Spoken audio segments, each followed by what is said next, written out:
brought to you by ITIL.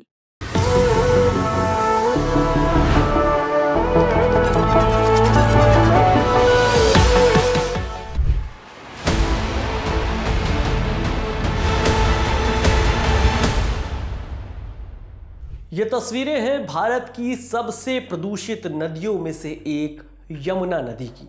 Uttarakhand के पर्वतीय इलाके यमुनोत्री से निकलने के बाद इसका क्या हाल होता है ये तो जग जाहिर है। दशकों से यमुना को साफ करने के जो वायदे हो रहे हैं वो ज़मीन पर कितने उतर रहे हैं उसकी झलकियाँ इस वक्त आप अपनी स्क्रीन पर देख ही रहे हैं। दिल्ली में ये नदी वैसे तो 12 महीने ही प्रदूषित रहती है, लेकिन साल के एक खास मौसम में इसके किनारों पर एक अजब किस्म की राजनीति एक्टिव हो जाती है। गौर फरमाइएगा, खास मौसम मतलब दिवाली और छठ की आमद होते ही यहाँ आरोप प्रत्यारोप का एक दौर शुरू हो जाता है, जो त्यौहार खत्म होते ही ठंडे बस्ते में चले जाता है। अब देख लीजिए यमुना को राजनीति का अखाड़ा बनाकर नेतागण कैसे ताल ठोक रहे हैं। भारत माता के उद्घोष के बीच दिल्ली बीजेपी अध्यक्ष वीरेंद्र सचदेवा गुरुवार को यमुना में उतर गए। पहले यमुना के पानी को हथेलियों में भरकर देखा और फिर डुबकी मार दी। इसकी वजह जानने के लिए दिल्ली बीजेपी के ऑफिशियल एक्स अकाउंट से किया गया ये पोस्ट देखिए, जिसमें लिखा है, प्रदेश अध्यक्ष वीरेंद्र सचदेवा ने गंदे यमुना घाट पर डुबकी लगाकर मां यमुना से क्षमा मांगी कि दिल्ली की अरविंद केजरीवाल और आतिशी मार्लेना सरकार ने यमुना सफाई फंड के 8500 करोड़ रुपए लूट कर खा लिए, पर यमुना जी की सफाई नहीं की। अब आपको दिल्ली के आईटीओ छठ घाट की एक तस्वीर दिखाते हैं, जहां आज दिल्ली बीजेपी के नेताओं ने रेड कारपेट बिछाकर 2 सिंहासन जमा दिए। एक पर दिल्ली की मौजूदा सीएम आतिशी और दूसरे सिंहासन पर पूर्व सीएम अरविंद केजरीवाल का नाम लिखा हुआ है।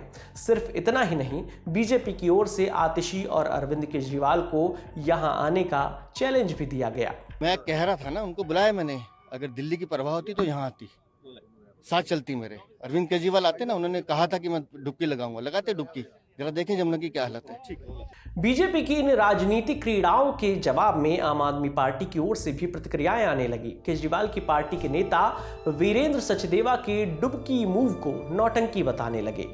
भारतीय जनता पार्टी के नेताओं को अच्छी तरह से पता है कि इन नौटंकियों से कोई परिणाम नहीं निकलता। सभी सरकारों को काम करना पड़ेगा।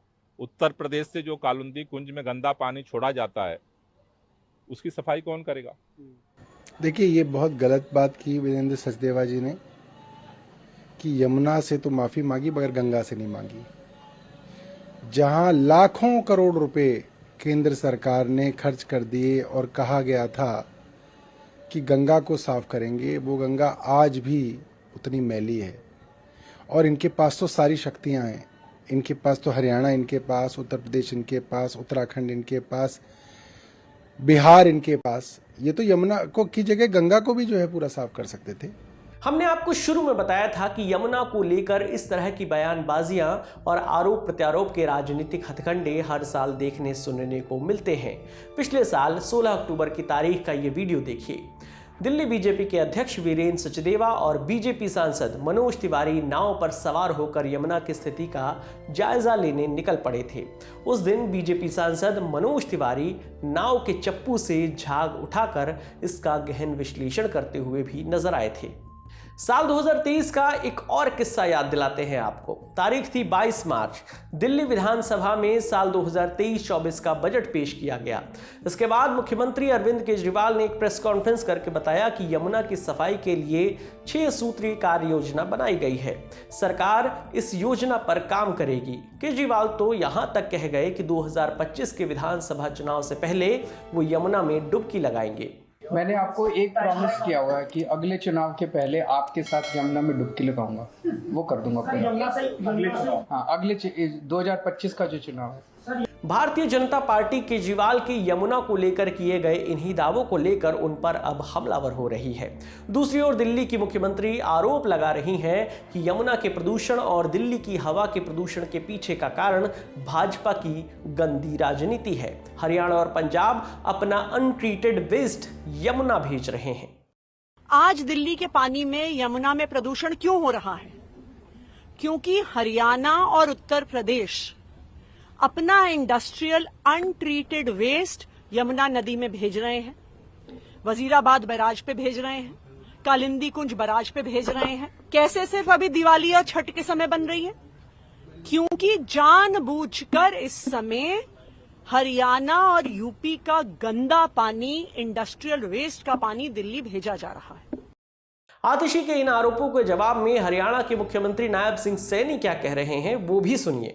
देखिए, मुझे लगता है कि आम आदमी पार्टी की, दिल्ली की सरकार की आदत केवल झूठ बोलना और अपनी गलतियों को दोष दूसरों पर मढ़ने की है। दिल्ली सरकार को चलाने वाली आम आदमी पार्टी की यह रीत रही है कि उनको खुद के अलावा हमेशा सब में कमियां नजर आती हैं। हरियाणा से दिल्ली को जो पानी दिया जाता है उसका बीओडी लगभग 2-3 mg प्रति लीटर होता है। इसके अलावा सीएलसी नहर के जरिए जो पानी दिल्ली को दिया जाता है उसका बीओडी 0 के बराबर होता है। लेकिन दिल्ली सरकार यह बताए, मैं ये पूछना चाहता हूं कि दिल्ली बॉर्डर से ओखला तक जो गंदे पानी के 28 नाले यमुना में जाते हैं उसमें प्रदूषण के लिए कौन जिम्मेवार है? हम ये अच्छी तरह जानते हैं कि यमुना दिल्ली के लिए पानी के प्रमुख सोर्सेज में से एक है। जानते हम ये भी हैं कि 18 नालों से आने वाला सीवेज बिना ट्रीटमेंट के नदी में छोड़ा जाता है। समस्या तब और भी बढ़ जाती है जब उत्तर प्रदेश में चीनी और कागज मिलों से निकलने वाले इंडस्ट्रियल वेस्ट को हिंडन नहर में छोड़ा जाता है और ये आकर यमुना में मिलती है। आज तक के संवाददाता कुणाल कुमार की एक रिपोर्ट के मुताबिक आईआईटी कानपुर के प्रोफेसर सच्चिदानंद त्रिपाठी यमुना में झाग बनने की और कई वजह भी गिनाते हैं। कौन सी वजह? पहली, अनट्रीटेड सीवेज का हैवी फ्लो और दूसरी, पानी में फिलामेंट्स बैक्टीरिया की मौजूदगी। ये बैक्टीरिया सर्फेक्टेंट अणु छोड़ते हैं जो झाग को स्थिर करने में सहायता करते हैं। यमुना के प्रदूषित होने के ये कुछ कारण हैं। इसके पीछे की बाकी ठोस वजहों को एक्सपर्ट के जरिए समझिए।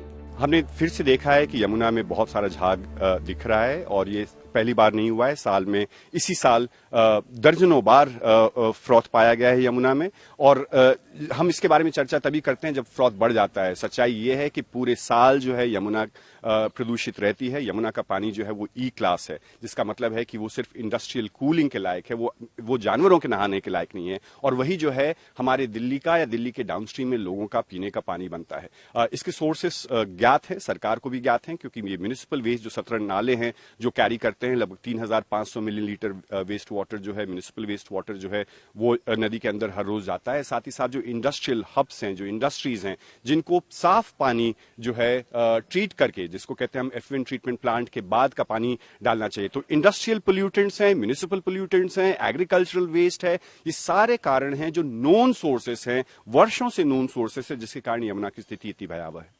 इंडस्ट्री भी इसमें जिम्मेदार है कि इंडस्ट्री के बाई प्रोडक्ट्स हो रहे हैं वो लोग जमुना जी में छोड़ दे रहा है।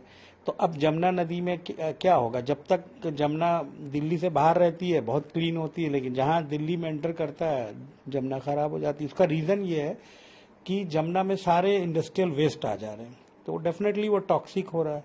अगर आप कभी कालिंदी में देखेंगे तो काफी पानी जो है बुरे हाल में है, तो यही एक कारण है।